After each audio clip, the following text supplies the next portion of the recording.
নারী বিষয়ক সংস্কার কমিশনের প্রস্তাবের বিরুদ্ধে সবাইকে রুখে দাঁড়াতে হবে বলে মন্তব্য করেছেন খেলাফত মজলিসের মহাসচিব ডক্টর আহমদ আব্দুল কাদের। জাতীয় মসজিদ বায়তুল মোকাররমে জুমার নামাজের পর ইসলাম বিদ্বেষী নারী বিষয়ক সংস্কার কমিশন বাতিল ও ভারতে মুসলিম নির্যাতনের প্রতিবাদে সমাবেশ অনুষ্ঠানে তিনি এই কথা বলেন। মহাসচিব আরও বলেন, নারী বিষয়ক সংস্কার কমিশন যে প্রতিবেদন জমা দিয়েছে তার 10টির মতো প্রস্তাবনা সরাসরি কুরআনের বিধানের সাথে সাংঘর্ষিক। এ সময় ভারত সরকারকে তার নিজ দেশের সংখ্যালঘু মুসলমানদের নিরাপত্তা নিশ্চিতের আহ্বানও জানান ডক্টর আহমদ আব্দুল কাদের। সমাবেশ শেষে বিক্ষোভ মিছিল করে খেলাফত মজলিস। এই কমিশনের প্রস্তাব বাতিল হতে পারে না।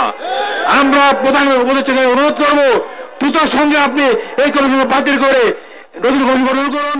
সেখানে ইসলামপন্থীদেরকে সাথে রাখতে হবে, শুধু কিছু নাস্তিকে রাখলে চলবে না। নাস্তিকদের রেখে বাংলাদেশের মুসলমানদের সমাজে কোনো কমিশন হতে পারে না।